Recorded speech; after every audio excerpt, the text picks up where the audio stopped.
Ladies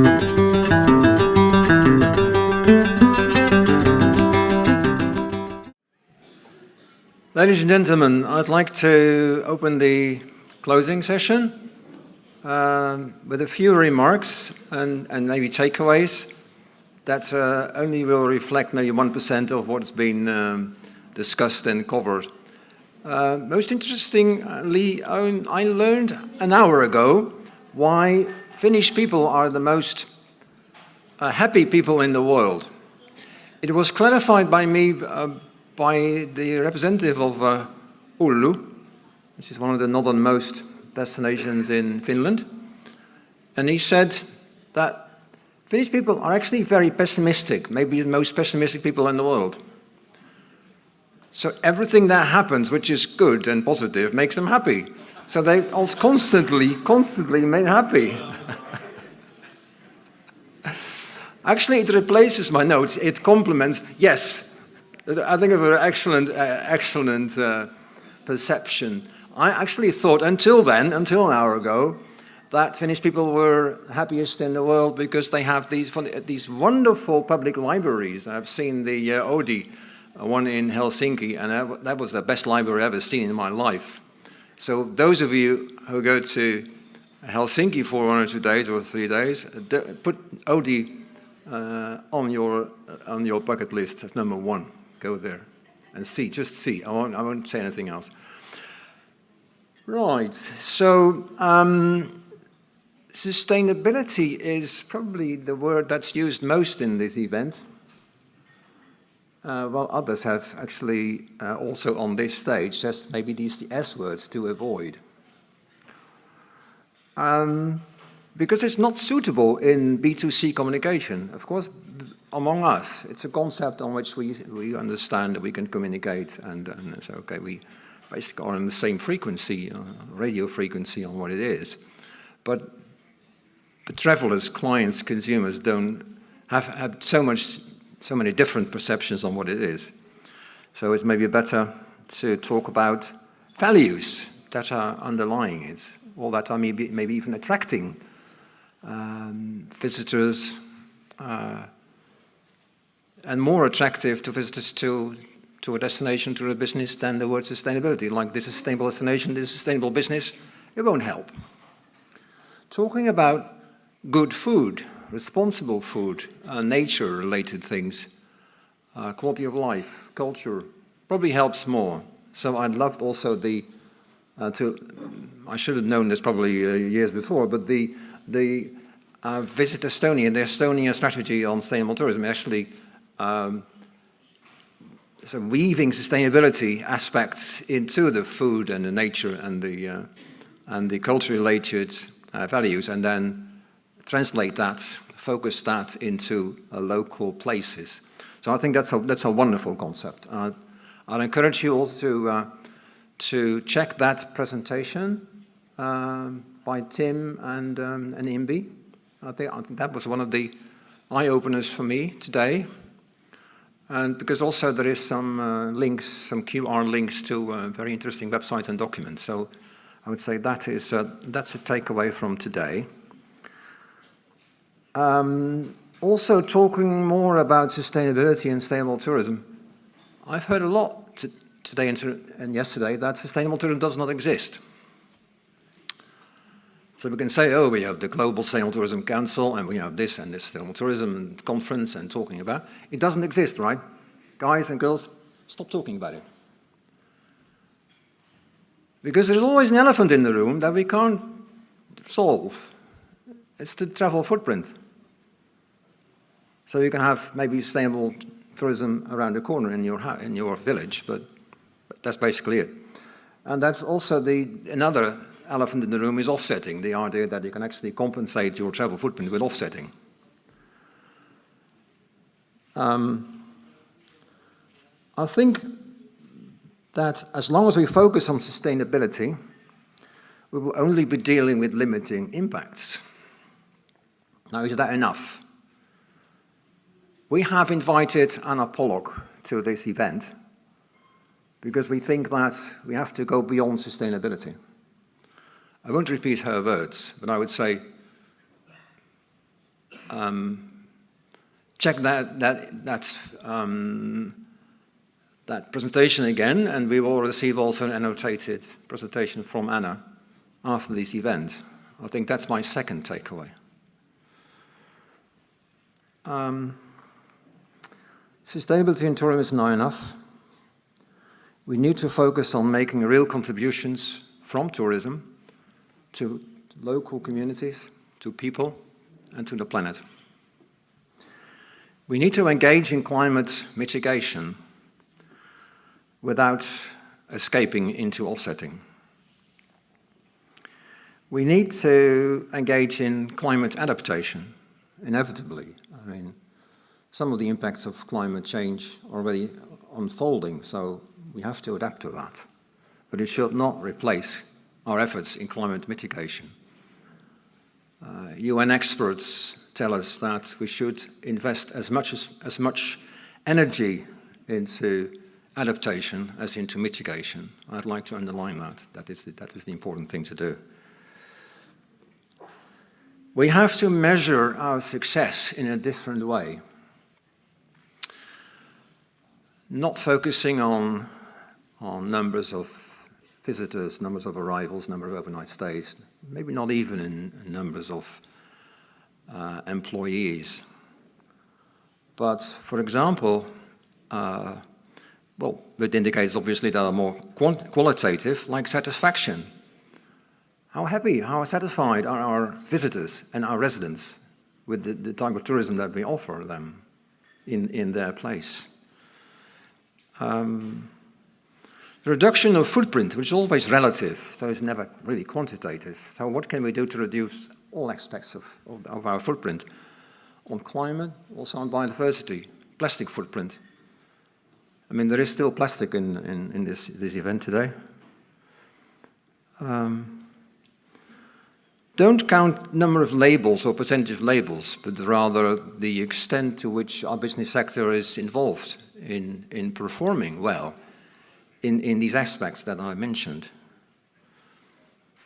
Is there hope? I've been in a session where we talked a lot about hope. Of course, we got to give people hope, but we also have to give perspective to visitors. What can they do themselves? And the examples that we mentioned is earlier, obviously, offsetting, but a similar thing is actually cleaning the beach. Of course, I've been cleaning the beach in Greek islands, but it doesn't give me hope. You realize actually how little you collect in 2 hours in relation to the number of, I mean, the amount of plastic that's actually coming into the sea every minute. So it's an end of pipe, like offsetting. The real impact of involving people in beach cleaning is the awareness building. Like discussing with them how small the contribution is. It's necessary because the impact of any plastic can be very big. Any piece of plastic can actually kill an animal. But still, make them aware of that is an end of pipe, and they should perhaps also be encouraged to look into this source. So whenever they use plastic, see people littering plastic, that's where we have to start, and also support government action and business action to reduce any kind of pollution. So everybody can play a role there. Many of us have agreed today and yesterday to work together. I've seen a lot of useful networking, and that's great. There's a lot of really useful tools that have been presented here, and that deserve to be applied. And I've seen a lot of people interested in that, and there will be people collaborating there. So many of us will continue the good work, and maybe in 1 year's time, report us back on the results of that. So where will that be? We are organizing conferences at Green Destinations every year around this time. So where will we meet again? The bidding, say making offers to where the conference can be a year from now, 2 years from now, 3 years from now, is open. So it's up to you. It's not up to me.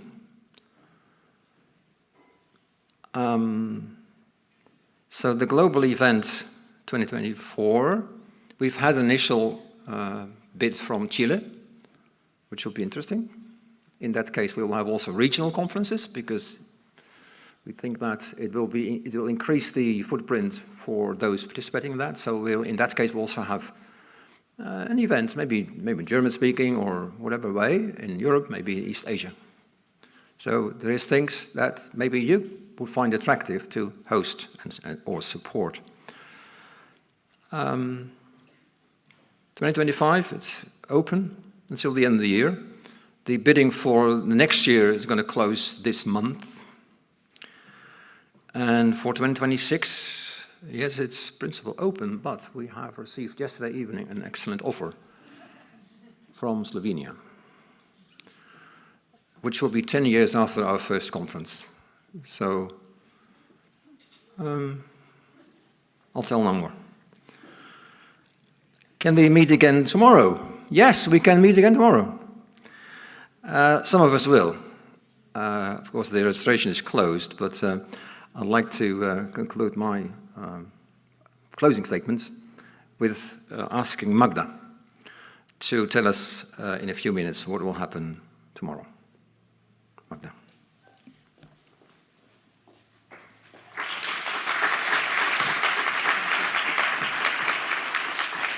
Thank you so much. Hello, everyone. My name is Magda Leszczyna-Rzucidło. I work as the Policy Area Tourism Coordinator for the EU Strategy for the Baltic Sea, region. And our policy area is working with boosting tourism cooperation for all 8 EU countries that are around the Baltic Sea. And this year we've been Thank you.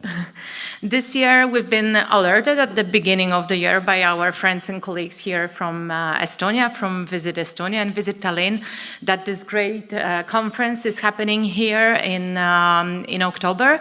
And we made our efforts to connect with Green Destinations team and decided to organize our annual event in connection to Green Destinations.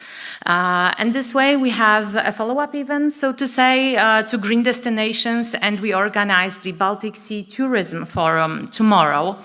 Also in Tallinn, and this is the 15th Baltic Sea Tourism Forum, so we also have our small anniversary.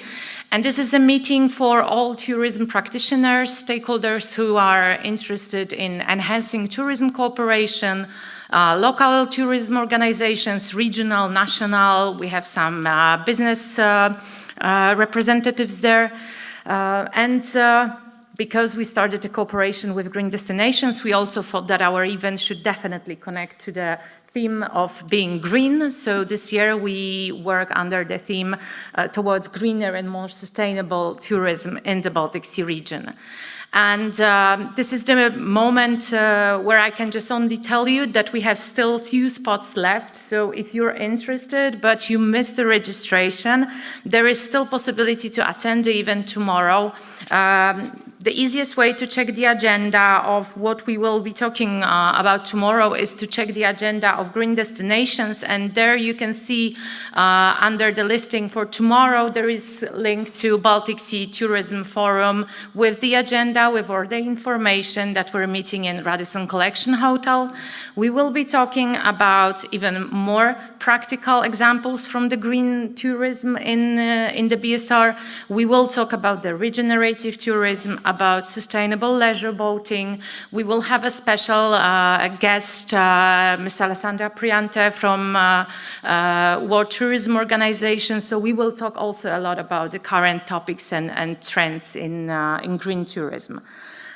It is possible, as I said, to join us, but you have to let us know. So the easiest way is to probably drop us an email. And we thought how to do it. So the easiest way is I have my cards here and I will leave them at the table over there. And if someone wants to join us tomorrow, just let me know with a short email and we will put you on the list. So it's still possible, and yeah, if you're willing to get a little bit more inspiration, I know it's been a lot for these 2 days. We also attended all the time and it was great. So thank you a lot for this opportunity. But if you are, if you have strength for a little bit more, then you are very welcome to also join the Baltic Sea Tourism Forum. Thank you.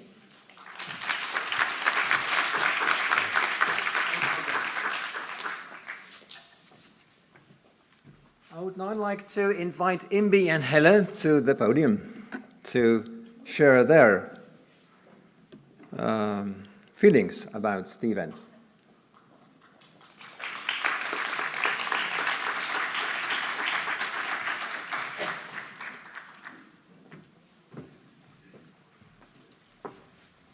Wow. Are you as happy as Finns now? Raise your hand who is as happy as Finn. Great, because you can't be any more happy, as we understood. Great to see you. And Green Destinations is to me, and I hope also for you, as a huge, big family with sharing values. So I'm so happy that you all came to visit Estonia. And you saw what we have to offer. So I'm really happy to see happy faces. Yes, and please raise hand who will return to Estonia next year. Great, good, we succeeded, Imbi. And this is not only us. We had a great team. And we succeeded to be also very climate-friendly event. You were part of making this event.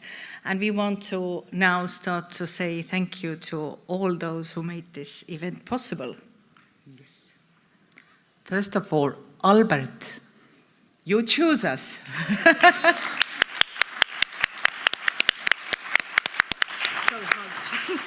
Thank you. Welcome. And please stay on the stage. And you know, if it was only Albert, we have exhausted him. We had great help of Patricia and Mina. And Mina, to the stage.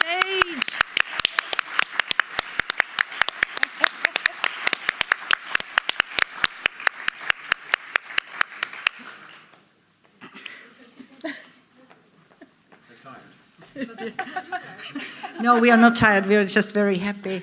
We just put this together for you. Thank you.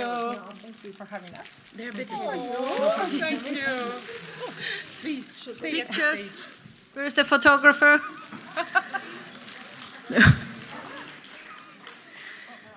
Yeah? Yes.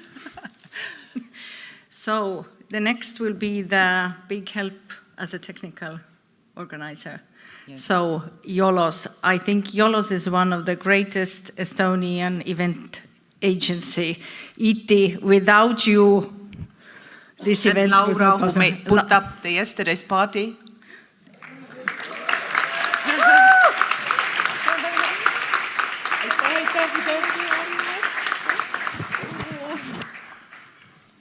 Sirle, Tallinn Port Cruise Terminal.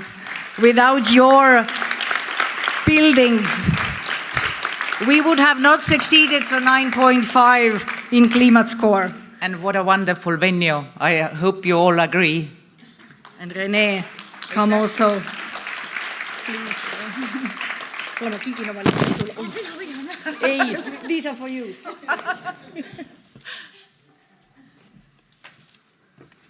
Thank you.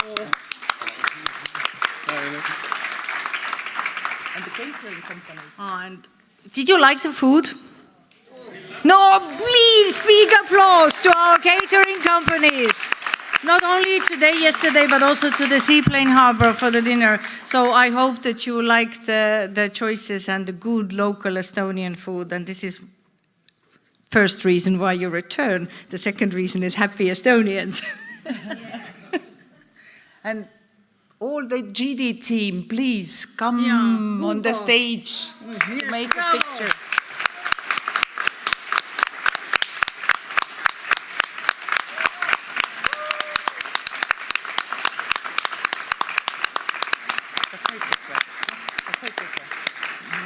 Yes, I think we have all. Yeah. Thank you, and see you soon in Estonia.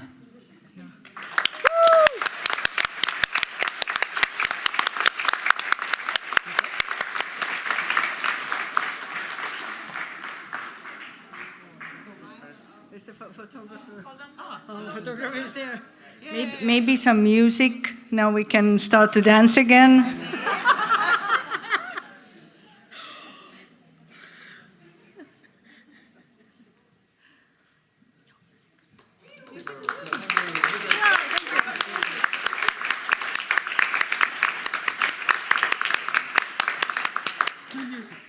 No music.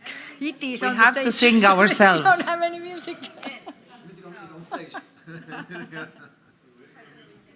We're waiting for them to start to dance. Thank you.